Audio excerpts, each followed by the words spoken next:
A partir del próximo lunes, Madrid cerrará 5 municipios y 8 áreas básicas de salud.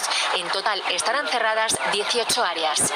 No se podrá salir ni entrar salvo causa justificada, excepto el Día de Reyes, en el que sí se permitirán los desplazamientos para ver a familiares y allegados. Y no se despisten porque el toque de queda sigue vigente, desde las 12 de la noche hasta las 6 de la mañana. Además, la comunidad tiene blindado su perímetro hasta el 6 de enero. En Aragón, en solo una semana, los casos de COVID se han triplicado y a partir del lunes se activará el nivel 3 agravado de alerta, el más restrictivo de la normativa autonómica. A las 8 de la tarde, todas las actividades no esenciales echarán el cierre. La hostelería limitará el aforo en interiores al 30% y la ocupación de las terrazas se reducirá a la mitad. Recuerden que aquí se mantienen las limitaciones de movilidad entre las 11 de la noche y las 6 de la mañana, además del confinamiento de la comunidad. La cepa británica multiplica los contagios en Cádiz y la Junta ha decretado el cierre perimetral a partir de esta medianoche de 8 localidades en el campo de Gibraltar, las que presentan mayor incidencia.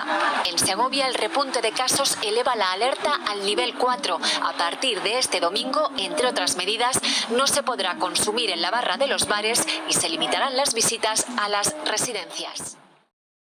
سلام الله عليكم إخواني أخواتي أينما كنتم داخل أو خارج ديار إسبانيا، داخل أو خارج الوطن.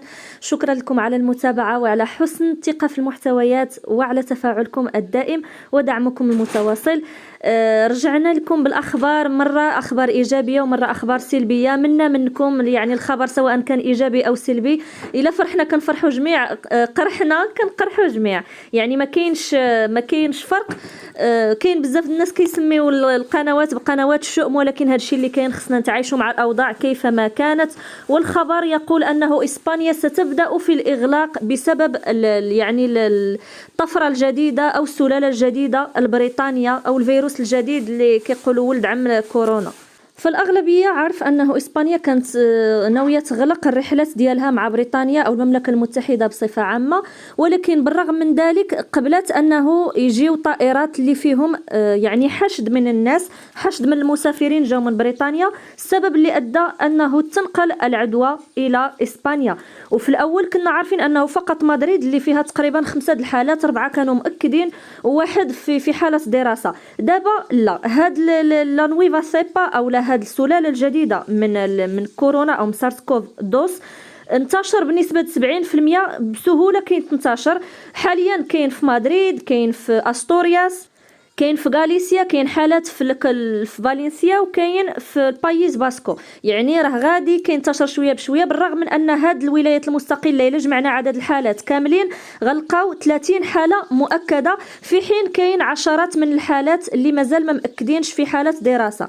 فالأغلبية من الإخوان كنظن أنكم عارفين باللي من بعد ما خرجت بريطانيا والمملكة المتحدة من دول أعضاء الاتحاد الأوروبي، كانوا 27، دابا بقاو غير 26 دولة عضو. جبل طارق تمكنت إسبانيا دير واحد الاتفاق مع لندن وتمكنت من ضم الجبل طارق أنه غيبقى من الدول ديال الشنغن، غيبقى محسوب على إسبانيا بالرغم من أن بريطانيا خرجت من دول الاتحاد الأوروبي. فجبل طارق محددين فيه تقريبا معدل ديال الإصابة لكل 100,000 نسمة في 14 يوم كاين تقريبا 316 ديال الحالات اللي مصابين بسارس كوفدو، يعني بالسلالة الجديدة. وبحكم قرب جبل طارق يعني الولاية المستقلة أندلسيا، المجلس العسكري او لا خونطه ديال اندلسيا عنت يعني ابتداء من غدا او الليله ديال اليوم على الاغلاق الفوري للمحيط ل8 البلديات مدمجه في المناطق الصحيه في الكامبو دي خيبرالتار، يعني في كامبو ديال جبل طارق كاين الشرقي وكاين الغربي. وشنو هما هاد البلديات اللي غيتغلقوا؟ كاين لا لينيا دو لا كونسيبسيون، الخوزيرات، لوس باريوس، كاستيار دي لا فرونتيرا، خيمينا دي لا فرونتيرا، سان مارتين ديال تيشوريو وسان روكي وطريفه. إذا فيما يخص هذه المناطق وفيما يخص الكامبو دي خيبرالتار، يعني الكامبو ديال جبل طارق سواء الشرقي أو الغربي، راه من هذه الليلة يمنع الدخول أو الخروج من هذه المناطق إلا بسبب ملح ويكون عندك خوستيفيكانتي. كذلك المطاعم ما غيبقاوش، يعني الأوستيليريا بصفة عامة، الباريس، القهاوي، الأوستيليريا بصفة عامة ممنوع تدخل للداخل، يعني غتبقى يسيرفيو غير في التراسة في الهواء الطلق، وبواحد الأفورو ديال 30% البارة ممنوع فيها، وكذلك غادي يسمحوا فقط بالزيارة الأقارب الناس اللي عندهم شي واحد في الريزيدنسياس في المراكز ديال المسنين. بالنسبة للولاية المستقلة ديال مدريد، هذا السبت هذا يعني البارحة تقريبا كونفيرمات شي 9 ديال الحالات جديدة مكونفيرمين، يعني هادو فيهم السلالة الجديدة البريطانية. فلهذا ابتداء من غدا 4 شهر 12 مدريد غادي تغلق 5 د البلديات و8 ديال المناطق اوتشو نويفاس زوناس بازيكاس دي سالود، يعني 8 ديال المناطق الصحيه.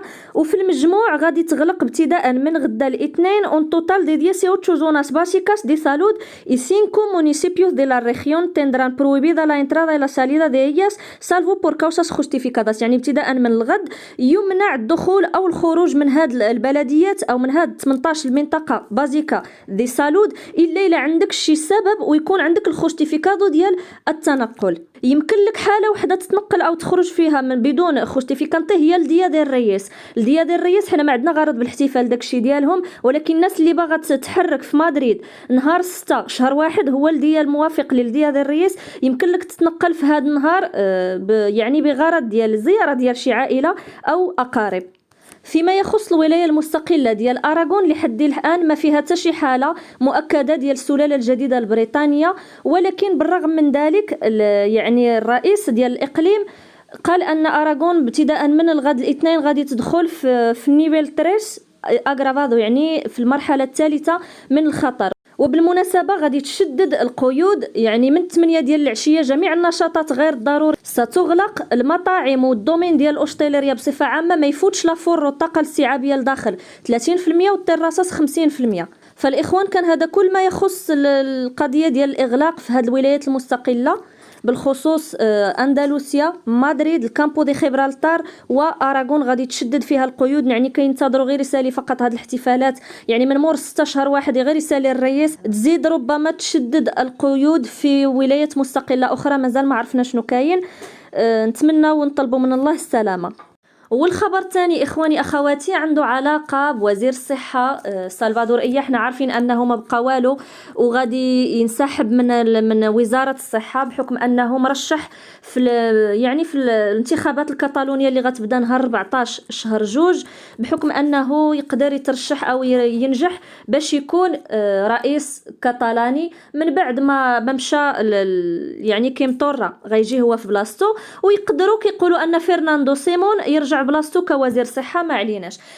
الخبر يقول أنه سلفادور إيا كيترقب واحد الموعد اللي غادي نرجعوا فيه نستأنفوا نشاطاتنا والعمل ديالنا أو نخرجوا للشارع بدون استعمال كمامات. يعني الأمور كتجينا من واحد المنظور متناقضة شيئا ما، يعني هما مازال ما تكافاو مع الكوفيد أو كورونا، جاتهم عاوتاني هاد السلالة البريطانية. واش فرضاتكم فعلا غادي يمكننا نستأنفوا النشاطات ديالنا أو الحياة الطبيعية بلا كمامة؟ يعني كيبقى أمر محتمل فقط، بالخصوص أنه هضر في واحد الفيديو مؤخرا كيتوعد الناس وكيقول لهم إلا تلقحت اسبانيا كامله وتقريبا 70% من الاسبان، من كنقولوا 70% يعني كافه ساكنه الاسبان خص تلقح، باستثناء الفئات المعفيه اللي هما المينوريس دي 16 انيوس اللي هما الحوامل المرضعات اللي عندهم تخثر الدم، السكري، اللي عندهم كبت في المناعه، وكذلك الناس اللي عندهم حساسيات من بعض الانواع ديال الادويه بحال البينيسيلين مثلا.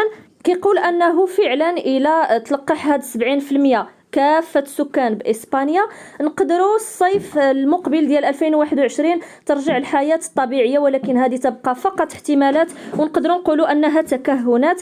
ويشير كذلك بالمقال en verano si todo va bien tendremos un 70% de inmunizados y se podrá pensar en otros escenarios. También habrá que ver si la mascarilla no debe permanecer en algunos ámbitos. يعني نقدروا ديما كنبقى شي حاجه سميتها نقدروا كون لو. يعني بالنسبه لي انا من وجهه نظري الشخصيه كتبقى هذه غير امور كيطرحوها على الشعب باش الناس يفرحوا ويقولوا باش نرجعوا الى الطبيعه نوضوا نتلقحوا. كتبقى فقط امور كيف كنقولوا كيتعاملوا مع الناس بحال الا انهم دراري صغار. والا بغيتوا ترجعوا وليداتي للحياه الطبيعيه راه خاص تتلقح كلشي اسبانيا باش ترجعوا للحياه كيف ما كنا من قبل، باش نحيدوا الماسكاريه.